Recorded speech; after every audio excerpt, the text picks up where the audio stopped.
ఆవు కాక MPTC ZPTC ఎలక్షన్లు ఎప్పుడంటేనే మళ్ళా సప్పుడు లేదు. ఏమోరా మొన్న ఎమ్మెల్యే కలిసిన అడిగిన ఏం చెప్పలే. ఇప్పటంతలు ఉండేయేమో మరి. సారు మన హైదరాబాద్లో ఓట్లు అన్నారు, ఏమైంది మళ్ళీ ఎవరుగా ముచ్చట్నే తీస్తలేరు అని ఆడాడైన పడుతున్న ముచ్చట్లు. ఇప్పుడు ఎలక్షన్లు అంటే గివ్వే మిగిలిన్నాయి కదా మరి. సర్పంచి మున్సిపల్ ఓట్లు ఓడ్చే గల్లీ లీడర్ల ఆలోచన గిన్నే ఉన్నది కానీ పెద్ద లీడర్లు అప్పుడే ఏడుకో పోతుండ్రబ్బా. కాంగ్రెస్ ఏలువాడికి 2.5 ఏళ్ళగినా కాలే గాని వచ్చే ఎలక్షన్ లో ఎవరు గెలుస్తారనే చర్చ సురువైందుల్లో. మా పార్టీ గెలుస్తుందంటే మా పార్టీ గెలుస్తుందని 3 పార్టీలు స్పీచ్లు దంచుతున్నాయి.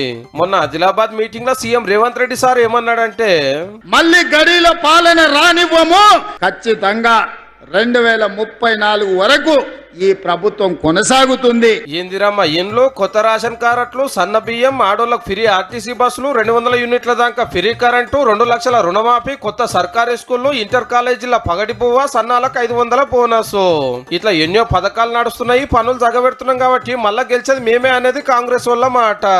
వచ్చే సార్వత్రిక ఎన్నికల్లో కూడా ఉన్న ఫలంగా ఎన్నికలు జరిగితే 100కు పైగా సీట్లు కాంగ్రెస్ పార్టీ కైవసం చేసుకుంటది. ఏహే తెలంగాణ తెలుగు చేసిండ్రు, ఎవరికేం అందుతలేవు, 6 గ్యారెంటీలు అమలు అయితలేవు. మా సార్ సీఎం ఉండగానే బాగుండే, ఎప్పుడు ఓట్లు వచ్చినా ముచ్చటగా 3వ పారి పవర్లకు వచ్చేది కార్యాన్ని బీఆర్ఎస్ పార్టీ వాళ్ళు చాలు చేసిర్రు ప్రచారము. అసెంబ్లీ ఎలక్షన్లకు ముంగట అధ్యక్షుల వారు బయటకు వస్తాడట బాయికాడికి వెళ్ళి.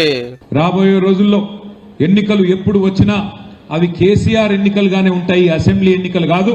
కేసీఆర్ తిరిగి అధికారంలోకి వచ్చే ఎలక్షనే జరుగుతుంది. 10 ఏళ్ళు బీఆర్ఎస్ ఏలువాడిని చూసే కాంగ్రెస్ గెలిపిస్తే వీళ్ళదేం చక్కదనం లేదు. ఇక తెలంగాణలో బీజేపీ గెలుచుడు పక్కా అని కమలం పార్టీ వాళ్ళు.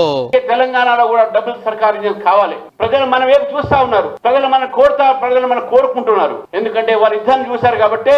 ఈ 3 పార్టీల నడిమిట్లకు కవిత కూరుకొస్తున్నదుల్లో పార్టీ పెట్టక ముందే వచ్చే ఎలక్షన్లు అధికారంలోకి వచ్చేది మేమే అని. మరి అందరు గెలిస్తే ఓడిపోయేదవలో మరి.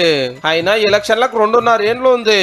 ఈ లోపల 6 గ్యారెంటీలను అమలు చేస్తే అందరు ఓట్లు మాకే అనేది కాంగ్రెస్ ధీమా. అప్పటి వరకు రాజకీయం ఎట్లుండేది తెలియదు. అసెంబ్లీ సీట్లు పెరగొచ్చు, మహిళా రిజర్వేషన్లు అమల్లోకి రావచ్చు. ఏ పార్టీ అయినా మేమే గెలుస్తామని చెప్పకుంటే మేము పక్కా ఓడిపోతాం అన్నది కదా. ఇట్లా ఎవరి లెక్కలు ఆలకున్నా అందరి లెక్కలు తెలిసేది ఓటర్ దేవుళ్లే మళ్ళా.